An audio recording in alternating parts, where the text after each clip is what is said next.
인터넷 카페에서 발췌한 내용이에요. 시간이 지날수록 만남의 귀함을 알게 된다. 어떤 만남도 귀하게 여기다 보니 이렇게 좋은 만남도 있구나 깨닫게 된다. 그것을 알기에 난 오늘도 부지런히 그 좋은 만남을 위해 시간을 만들어 갈 것이다.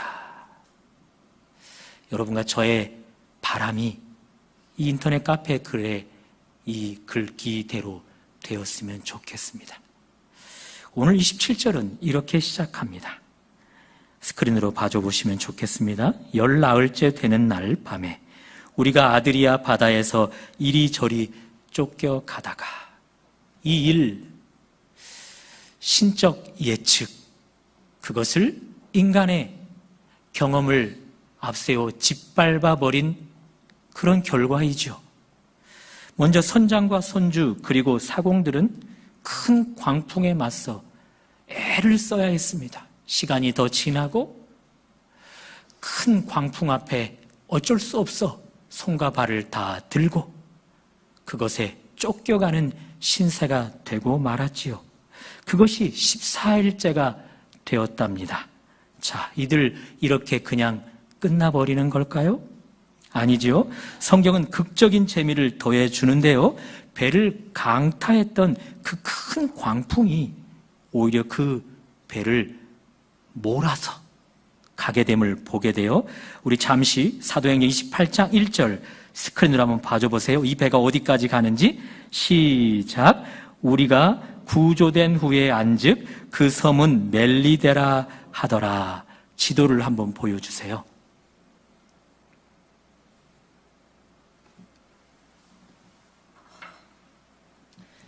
이들이 이곳에서 망설였어요.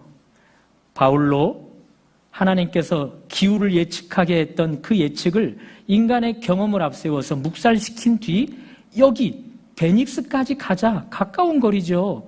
여기까지 가서 겨울을 낳자 했어요. 그래서 출발했어요. 그러나 원래 목적은 노마까지 가는 거죠. 자, 이곳에서 여기까지 가는 과정에 큰 광풍을 만났다고요. 그런데 그 광풍이 이들을 몰아 어디까지 데려가냐면 멜리데라는 곳까지 데려가요. 원래 가려 했던 목적지 노마에 한참 가까운 거리까지 그들을 몰아간단 말이죠. 얼마나 성경이 재미있어요. 사도행전을 공부하면서 찬송가 373장을 자주 부르게 돼요. 찬송가 373장 1절은 이런 가사입니다. 스크린으로 봐줘보세요. 고요한 바다로 저 천국 향할 때 주 내게 순풍 주시니 참 감사합니다. 이것이 우리 이 땅에 살아가는 이치며 순리죠. 천국행 항해는요, 순풍이 답이래요. 순풍이 불어줘야 천국까지 갈 수 있대요. 그러나 하나님께는 이 이치, 순리가 얼마든지 뒤집힐 수도 있답니다. 그것을 2절에서 보여줘요. 우리는 그것을 역설이라 할 수 있겠죠. 2절 가사 보여주십시오. 큰 물결이 일어나 나 쉬지 못하나 이 풍랑으로 인하여 더 빨리 갑니다. 하나님께는요, 천국으로 인도하는 항해 가운데서는요, 순풍보다 오히려 역풍, 큰 광풍이 더 답이랍니다. 그것이 오히려 더 천국에 더 빨리 도달하게 해준답니다. 얼마나 역설이에요. 우리 인간계에는 경험되어질 수 없는 그것이 하나님을 믿는 자들에게는 경험되어져요. 그래서 하나님을 믿는 자들이 이런 신비한 역설의 은혜를 종종 경험하고 있죠. 여러분과 저에게도 그 신비한 역설의 은혜가 11월 한 달 가운데 경험될 수 있기를 바랍니다. 자, 배를 진두지휘했던 백부장은 하나님의 방법, 바울을 통해 기후를 예측하게 했던 그 방법을 인간의 경험을 앞세워서 묵살시켜버렸어요. 그래서 큰 광풍을 만나 크게 실패했단 말입니다. 인간의 실패가 하나님께도 실패가 될까요? 전혀 그렇지 않습니다. 우리 하나님은 그들이 실패했던 그 광풍을 도구로 삼아서 그들이 원래 가려 했던 목적지 노마까지 더 빠르게 가게 하는 거예요. 요나 선지자도 이 신비한 역설의 은혜를 경험하게 되는데요. 한날은 하나님이 요나 선지자에게 찾아오셔서 사명을 주셨어요. 아수르 땅 니느웨로 가서 회개를 선포하라. 죄에서 돌이키게 하라. 요나 선지자 하나님 명령에 순종하고 싶지가 않았습니다. 적대감 때문이었지요. 사실 그 나라는 요나 국민들에게 원수였어요. 무력과 힘을 앞세워 쳐들어와서는 짓밟고 죽이고 남은 자들을 다 사로잡아 가버렸어요. 그런 나라에 가라니, 회개를 선포하라니, 죄에서 돌이키게 하라니, 무서운 하나님의 심판이 아닌 풍성한 은혜를 경험하게 하라니 요나 순종할 수 없었어요. 그래서 그는 멀리 달아납니다. 지도를 또 한번 보여주시겠습니까?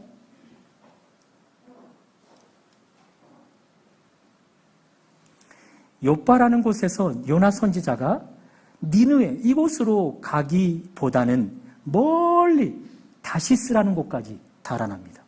거리가 2,500마일, 그리고 여기서 이쪽 니느웨까지 가는 쪽은 550마일, 약 4배 차이예요. 오늘날 우리가 아는 킬로미터로 풀어보면요, 2,500마일은 약 4,000km, 550마일은 약 800km. 5배나 되는 거리를 도망가요. 역시나 풍랑을 만나게 되죠. 선지자여서 그럴까요? 하나님께 요나 선지자 곧 뉘우칩니다. 그런 뒤 사공들에게 이 풍랑이 멈춰지게 하려면 나를 바다에 던지라 해서 요나 바다에 던져져요. 마침 큰 물고기가 기다렸다가 요나를 꿀꺽 삼킵니다. 바로 그때부터 또 한 번 신비한 역설의 은혜가 펼쳐져요. 다른 사진 보여주시겠습니까? 이 물고기가 요나를 삼켜서 요나가 가기 싫어했던 니느웨 가장 가까운 육지에 데려다가 뱉어내게 돼요. 저는 얼마든지 추측할 수 있게 됩니다. 요나가 이곳에서 배를 타고 400km나 되는 그 거리를 돌아서 이곳까지 왔기 때문에 시간 낭비가 얼마나 많겠어요. 에너지 낭비가 얼마나 크겠어요. 그런데 우리 하나님 돌아왔지만 그 낭비를 하나도 헛되이 하지 않게 했단 말이죠. 뿐만 아니라 요빠에서 니느웨까지 가는 그 약 800km 가는 거리를 쭉 돌아왔지만 더 빨리 갈 수 있도록 하셨다라는 거죠. 그러니 요나가 경험한 은혜는 신비한 역설의 은혜인 거예요. 크고 작은 실패의 경험을 해본 우리는 잘 알고 있어요. 우리가 실패하면요, 그 실패는 너 실패해서 처음으로 다시 돌아가, 그렇게 지시해요. 그러니 시간과 에너지 낭비가 얼마나 손해가 막끔합니까? 운이 좋더라도 실패한 자리에서 다시 시작할 수밖에 없어요. 여러분과 제가 함덕 해변 버스 정거장에서 101번을 타고 공항까지 가야 합니다. 실수로 맞은편에서 차를 타버렸네요. 정신을 차리고 보니 성산 일출봉입니다. 다시 목적지로 가려면 그 차에서 내려서 반대편으로 건너가 달려간 만큼 되돌아와야 돼요. 얼마나 시간 낭비가 많아요. 에너지 낭비, 에너지 손실이 얼마나 많아요. 인간에게는요, 원래 실패는 그렇단 말이에요. 그런데 하나님께는요, 하나님의 신비한 역설의 은혜를 경험한 자들에게는요, 너 실패했어? 처음으로 돌아가. 그렇게 하지 않는다라는 거예요. 실패했어? 그 자리에서 일어나 다시 시작해. 그렇게 하지 않는다라는 거예요. 오히려 가고자 했던 목적지를 더 빠르게 도착하게 해준다라는 거예요. 그런 의미에서 우리 이 373장을 함께 믿음으로 고백하면 어떨까요? 11월 한 달간 순풍도 필요하지만 더 해답인 큰 광풍도 우리에게 허락되게 해주십시오. 신비한 역설의 은혜가 허락되게 해주십시오. 반주해 주세요. 가사는 우리 스크린 봐주시고 하면 되겠습니다. 고요한 바다로 저 천국 향할 때, 고요한 바다로 저 천국 향할 때 주 내게 순풍 주시니 참 감사합니다. 2절 그 물결이 일어나 나 쉬지 못하나 이 풍랑으로 인하여 더 빨리 가합니다. 아멘. 이 신비한 역설의 은혜가 11월 한 달 동안 계속되어지기를 바랍니다. 여러분, 이런 격언을 한번 보셨습니까? 한번 보여주시겠어요? 제가 영어로 읽어보면 죄송해요. 영어로 써서 한글로 직역된 것들이 없더라고요. If plan A didn't work, the alphabet has 25 more letters. Stay cool. 영어를 잘하는 우리 승현 선생님 한번 직역해 볼래요? 네. 네. 네. 네. 있으니 스테이 쿨 하라죠. 그렇죠? 개념치 말라. 툭 털고 일어나 버리라. 그런 말이에요. 여러분과 저 실패한 경험이 있단 말이에요. 플랜 A를 사용했다가 실패했을 때 감사하게도 플랜 B, C가 있어서 그 넘어진 자리에서 딛고 일어났던 경험들이 있잖아요. 연약한 인간도 그렇다면 하물며 우리 하나님께는요 얼마나 더 많은 플랜들이 있겠냐라는 거죠. 이 개념을 바울에게 그대로 가져와 보세요.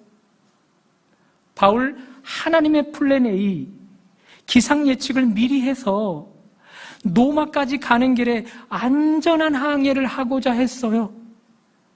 그런데 백부장이라는 사람이 인간의 경험을 앞세워서 하나님의 방법, 그것을 인간의 방법으로 묵살시켜버렸어요. 바울 철저하게 무너져버리고 말았습니다. 하나님의 플랜이 망가뜨려졌으니 얼마나 좌절이 크겠어요. 그때 우리 하나님이 이 격언을 바울에게 보여주시는 거죠. If plan A didn't work, the alphabet has 25 more letters. Stay cool. 이 격언을 사도 바울은 좌절 가운데서 마음에 품었어요. Stay cool 하라 해서 그 좌절을 딛고 일어났어요. 그리고 하나님께서 이 실패한 자리에서 어떤 플랜으로 또 일하실까 예의주시하기 시작했습니다. 선주도 선장도 사공들도 큰 광풍과 맞서 싸우는 과정에 시간이 흘러가며 자포자기해가는 과정에도 사도 바울은 하나님의 플랜에 집중하고 있었단 말입니다. 그때 바울의 눈에 보여지는 것입니다. 그 광풍이, 그 배를 강타했던 광풍이 그 배를 점점 몰아서는 원래 가려 했던 노마 한참 가까운 곳으로 점점 몰아간다는 사실을 알게 되었어요. 여러분과 저에게 이런 은혜가 있을 수 있다는 거죠. 넘어진 자리에서 좌절하고 계십니까? 더 이상 내게는 플랜 C도 D도 없는 그런 상황이라 더 절망이 크십니까? 그때 우리 하나님 이 플랜을, 이 격언을 여러분과 저에게 심어줄 것입니다. 너희의 플랜 A가 실패했더라도 내게는 여전히 많은 플랜이 남아있다. 그러니 스테이 쿨. 개의치 말고 툭 털고 일어나라. 그 말씀을 붙들어서 좌절 가운데 딛고 일어나십시오. 우리 하나님이 더 빨리 여러분들이 가고자 했던 목적지에 도달케 하는 은혜가 경험될 것입니다. 그런 은혜가 있으시기를 주님의 이름으로 축원합니다. 자, 이렇게 큰 광풍을 만나 맞서 싸우다가 자포자기하며 쫓기고 쫓겨가는 상황에 일어나는 사건입니다. 27절, 29절을 스크린으로 한번 봐줘보세요. 한번 다 같이 읽어볼까요? 시작. 열 나흘째 되는 날 밤에 이리저리 쫓겨가다가 자정쯤 되어 사공들이 어느 육지에 가까워지는 줄을 짐작하고 29절 암초에 걸릴까 하여 고물로 닷 넷을 내리고 날이 새기를 고대하니라. 여기 암초는 수면 위로 드러나지 않고 감춰져 있는 바위덩어리 혹은 산호 그런 것들이죠. 그런 것들에 배가 부딪히면 배가 구멍이 날 수밖에요. 물이 스며들 수밖에요. 꼼짝없이 배가 가라앉을 수밖에요. 그래서 고물 배 뒤편에 무거운 닷 4개를 사공들이 내렸다라는 거예요. 이 사공들의 애씀 자기들만을 위함일까요? 배 위에 있는 모든 사람들을 위함일까요? 안타깝게도 자기들의 이기적인 속셈을 위함이었어요. 자, 다음 구절을 스크린으로 한번 봐줘보세요. 30절 시작. 사공들이 도망하고자 하여 이 물에서 닻을 내리는 채 하고 가룻배를 바다에 내려놓거늘. 가룻배는 비상시 탈출용으로 사용하기 위해서 큰 배에 묶어두는 작은 배예요. 문제는 그 배에는요 소수의 사람만 탈 수 있어요. 그러니 이 사공들은 남들은 죽든지 살든지 상관없는 거예요. 자기들만 살면 된다. 그것을 이루기 위해서 그렇게 애를 썼던 거예요. 생각해 봤어요. 육지에 다 다다랐는데 왜 이제서야 이런 이기적인 속셈을 이 사공들은 갖게 되는 걸까요? 2가지로 떠오르더라고요. 첫째, 선장, 선주에게 고용된 사공들은 임금은 임금대로 갚지 못하고 착취당하는 상황에 있었다. 그것이 첫 번째. 2번째, 지금의 직급은 사공이지만 이들의 본래 신분은 노예. 낯선 나라에 숨어 들어가 자신의 신분을 세탁하고 자유인으로 살아가고 싶은 마음이 있었다. 그것이 2번째. 첫째든 2번째든 어느 것이 맞든지 상관없이 이들 너무너무나 이기적이고 비겁하단 말이에요. 그때 사도 바울이 큰 소리로 외치는 것입니다. 31절, 여러분들이 사도 바울이라는 마음을 갖고 우리 큰 소리로 한번 읽어볼까요? 시작. 바울이 백부장과 군인들에게 이 사람들이 있지 아니하면 너희가 구원을 얻지 못하리라. 따옴표 있는 데만 한번 읽어보시면 다시 한번 시작. 이 사람들이 배에 있지 아니하면 너희가 구원을 얻지 못하리라. 이 말은 곧 배 안에 있는 모든 사람들이 긴밀한 연결고리로 연결되었다는 거예요. 흩어지면 죽고, 함께 있으면 살고 흩어지면 죽는 생사를 함께하는 운명 공동체가 되었다는 말이에요. 그래서 말하는 거예요. 당신들이 이 배에서 이 연결고리를 끊고 달아나 버리면 당신들만 아니라 배에 남은 우리도 다 죽는다. 그렇게 크게 외쳤던 거죠. 아이러니하지 않으세요? 앞에서 말씀드렸던 선장, 선주, 사공들은 이해 관계 가운데 묶여진 공동체를 할 수 있어요. 배를 통해 이익을 얻고자 해서 이 배 안에 있는 자들이잖아요. 그러니 그들은 얼마든지 끈끈한 운명 공동체라 할 수 있단 말이에요. 그러나 바울과 이들은요, 그저 우연하게 만난 것 아닐까요? 바울과 같이 탄 죄수들은요, 이 사공들과는 그저 스치는 듯한 만남일 뿐이라는 거예요. 그들이 몰아가는 배에 백부장이 이 죄수들을 타고 올라서 그래서 우연하게 만난 거잖아요. 그러니 이들에게는 운명 공동체라 할 수 있는 그런 요소가 단 하나도 없단 말입니다. 그런데 사도 바울은 뭐라고 이야기해요? 우리의 만남 우연이 아니라는 거예요. 하나님이 우연을 가장하게 해서 당신들과 우리를 운명 공동체 되게 했다, 그렇게 말씀하는 거예요. 함께 있을 때 살고 흩어지면 다 죽게 되는 생사를 함께하는 운명 공동체라, 그렇게 말씀해 주고 있는 거예요.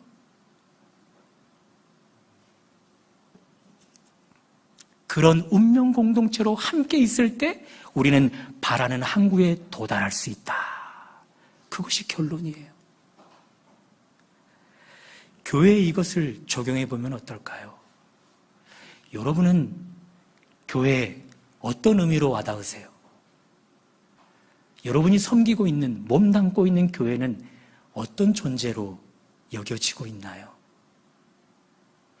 교회가 혈연 공동체라 하면 믿으실 수 있겠어요? 피를 나눈 혈연 공동체. 물론 사람의 피가 아니죠.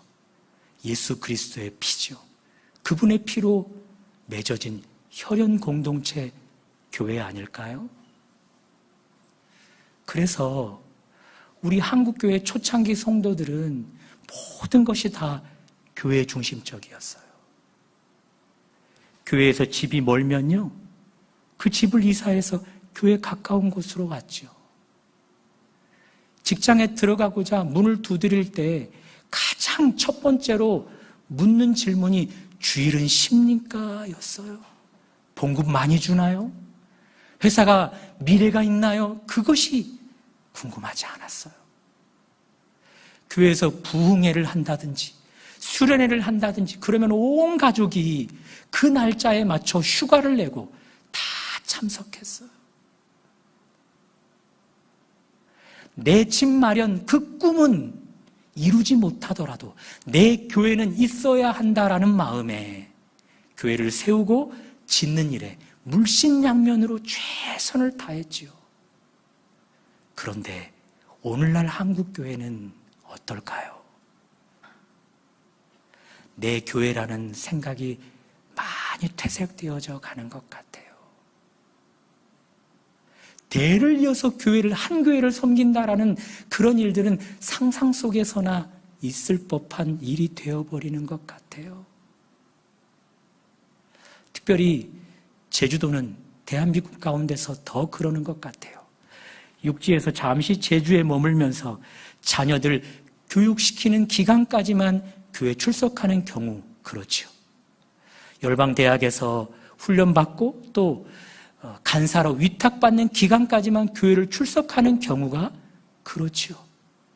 애석하게도 우리 북촌교회는 딱 그런 교회잖아요. 그런 분들이 대다수로 모인 교회이잖아요. 어떤 분들은 그래서 북촌교회를 이민교회로 비유를 들어요.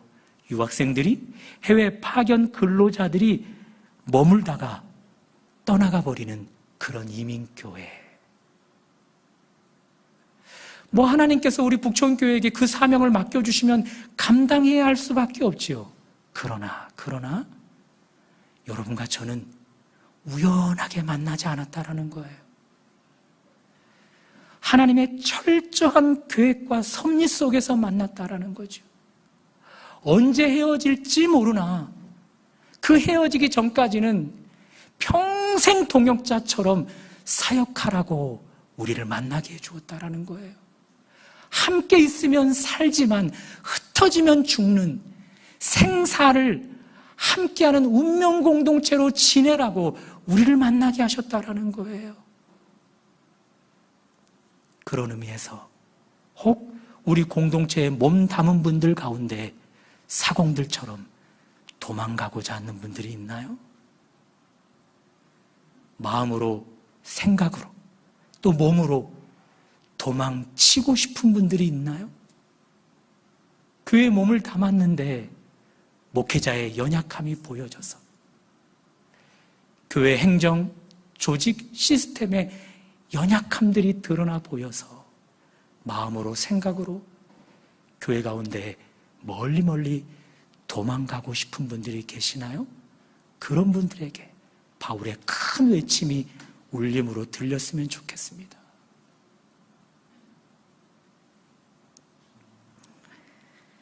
이들이 배에 남아있지 아니하면 너희들도 구원을 받지 못할 것이다.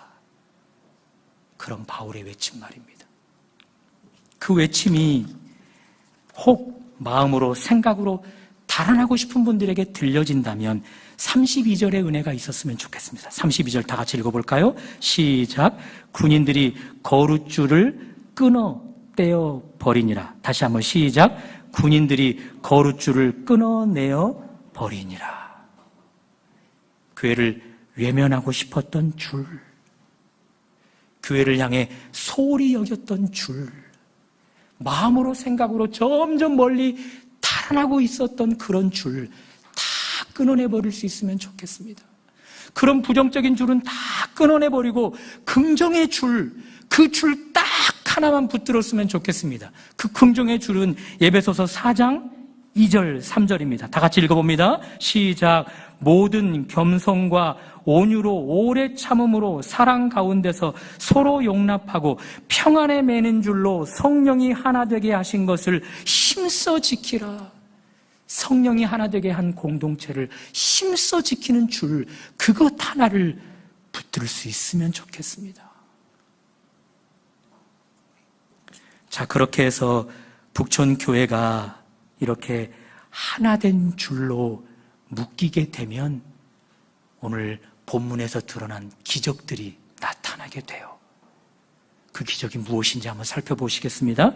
35절, 36절, 38절을 스크린으로 한번 따라와 보세요. 제가 읽습니다. 바울이 떡을 가져다가 모든 사람 앞에서 하나님께 축사하고 떼어 먹기를 시작하며 그들도 다 안심하고 받아 먹으니 배부르게 먹고.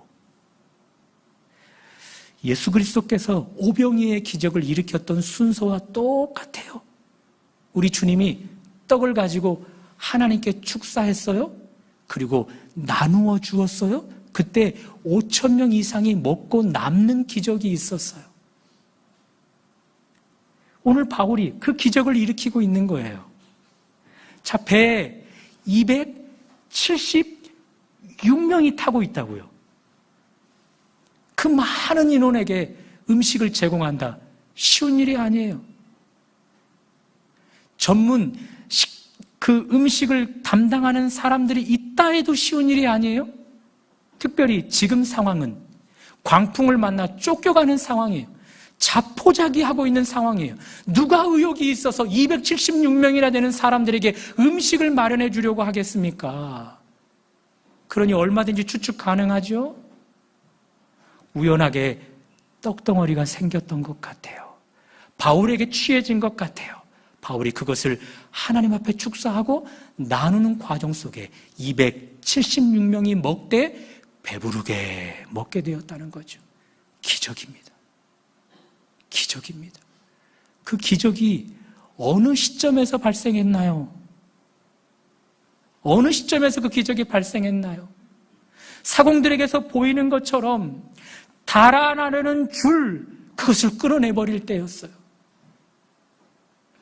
저들은 죽든지 살든지 상관없어. 나만 살면 돼. 이기적이고 개인주의적인 그런 줄을 끊어내버린 그런 이유였어요.